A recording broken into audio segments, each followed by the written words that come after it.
ஒருவருக்கு அவருடைய சம்பந்தம் ரைடு போன உடனே நேரா போய் மரணமான காரில் போய் காரில் வந்து சரண்டர் பண்ணி கொண்டு எடப்பாடி என்ன பற்றி கேட்கிறாங்க ஒரு பார்த்தீங்கன்னா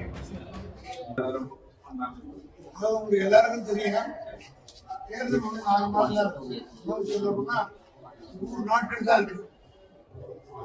பிஜேபி வந்து ஒரு தேர்தலுக்கு முன்னாடி மகாராஷ்டிராவில் என்ன பண்ணாங்க, பீகாரில் என்ன பண்ணாங்க, அதே போல கர்நாடகாவில் என்ன பண்ணாங்க, எல்லாருக்கும் இந்தியாவில் இருக்கிற அத்தனை அரசியல்வாதிகள் அதே போல தமிழ்நாட்டில்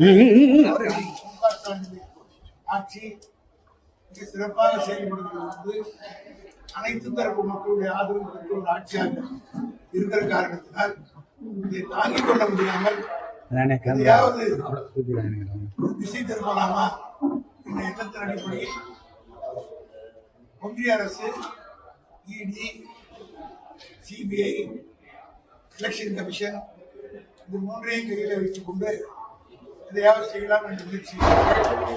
நான் திராவிட முன்னேற்ற கழகம் கடந்த 26 ஆண்டு காலத்தில் இதுபோல் பல சோதனைகளை சந்தித்து வெற்றி கண்ட இயக்கம் திமுக.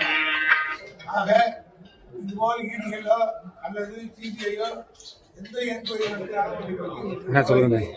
எங்கள் மடியில் கிடவில்லை. ஆகவே யாருக்கும் அவசியம் இல்லை. முதலமைச்சர் வந்து மடியில கடன் இல்லைன்னா நேர்மையான விசாரணை நடத்த உத்தரவிடலாமே அப்படின்லாம் நான் சொல்றேன். எங்க மடியில கடன் இல்லாத நாங்க துணிச்சல மத்திய சர்க்காரு எதிர்க்கிறோம். ஒரே ஒரு அவருடைய சம்பந்தம் ரைடு போன உடனே நேரா போய் மரணமான காரில் போய் காரில் வந்து சரண்டர் பண்ணி கொண்டு எடப்பாடி என்ன பத்தி கேட்கிறாங்க ஒரு பார்த்து என்ன எப்படி சொல்லுவாங்க. நாம துணிச்சலா இருக்கு, கூத்த மேலா இருக்கு.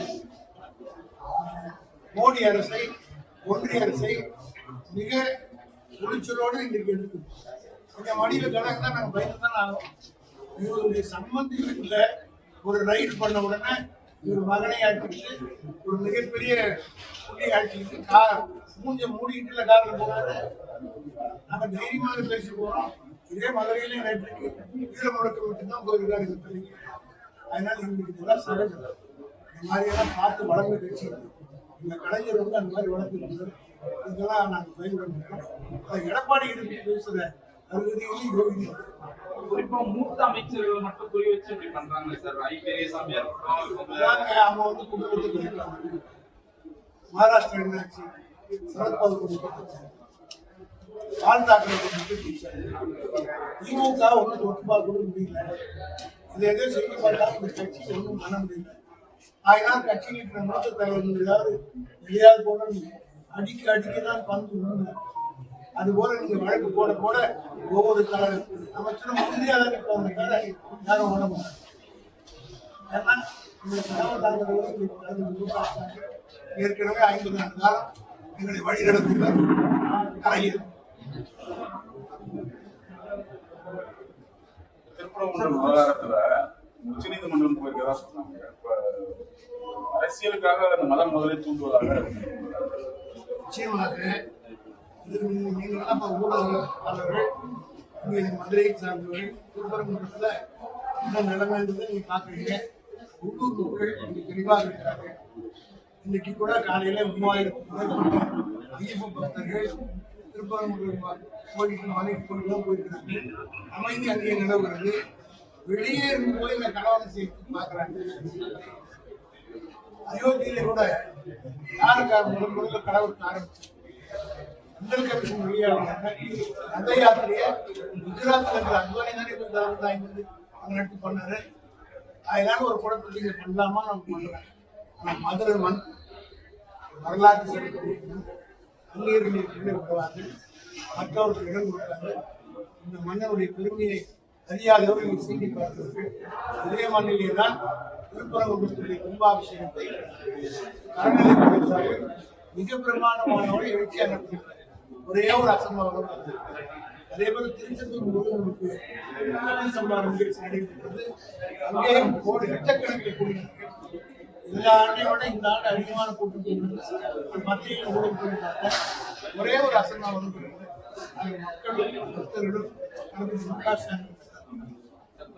திமுகவுக்கும் காங்கிரஸும் ஒரு இணக்கம் இல்லாத சூழல் இருக்கிறதா ஒரு வகையா பேசப்படுது. இதெல்லாம் எப்படி பாக்குறீங்க? ஏன்னா இன்னைக்கு கூட அந்த திருச்சி வேலுசாமிங்கிறவர் போய் விஜயோட அப்பாவை மீட் பண்ணி இருக்கிறாரு. அவர் வந்து அந்த கட்சியிலே இல்லைன்னு என்னால் கட்சி அபிஷியல் சொல்லப்படுறீங்க கேட்டால் ஆனா அந்த கட்சியிலே இல்லாத சொல்லப்படுறீங்க சொல்லிட்டாரு. வேலுசாமிக்கு எங்களுக்கு சம்மந்தம் இல்லை அப்படின்னு சொல்லிட்டாரு. ஏன்னா சம்மந்தம் தான் பேசுறதுலாம் ஆனா ராகுல் காந்தி நெருக்கமா இருக்கிற பிரவீன் காந்தி வந்து நான் பேசியிருந்தேன் விஜயோட, இதெல்லாம் ஒரு குழப்பத்தை உண்டு பண்ணாத தமிழர்கள். குடும்பத்தையே பிரிப்பாங்க. அண்ணன் தந்தையும் பிரிச்சாங்க. இந்த தமிழ்நாட்டுல கூட அப்பாவின் குடும்பம் பிரிச்சிட்டாங்க. ராமதாஸ் பாட்டாளி மக்கள் கட்சி அதிமுக 4 நிற்குது. எங்க திமுகவில் தான் மோடியாலையும் பண்ண முடியல, அமித்ஷாவையும் பண்ண இவங்க கத்த எல்லாவற்றையும் முறியடித்து காட்டிய ஒரே பெருமை எங்கள் தலைவர்.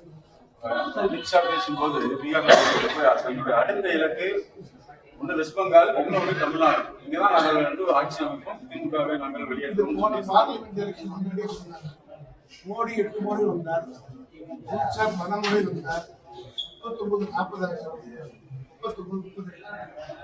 அதனால சொல்ல எங்க ஆளுங்களுக்கு உற்சாகம் ஜாஸ்தியாகும். 159 எம்எல்ஏ நாங்கள் பேச 200 சார், இப்ப சமீபத்தில் நடந்தக்கூடிய கருத்து வந்து தாவேக்கா தான் முன்னிலை வைக்கிற மாதிரி எல்லாருமே சொல்லியிருக்காங்க. அப்படி ஒன்றும் யாரும் எங்களை கடுமையாக விமர்சித்த தினமானது நாங்கள் தான் அதிகமான அதுவே அப்ப அவங்க நெருக்கடிங்கிறதால எங்களுக்கு சாதகமான இடம். அவங்க 90 100 வச்சுதான் எங்க சார் நாளை புதுவையில இருந்து இந்த மக்கள் சந்திப்பு வந்து விஜய் தொடர்றாரு. அதாவது கரூர் இன்சிடென்ட் ரொம்ப ஒரு இதா மக்கள் சந்திப்பு வந்து புதுவையில பாலிசி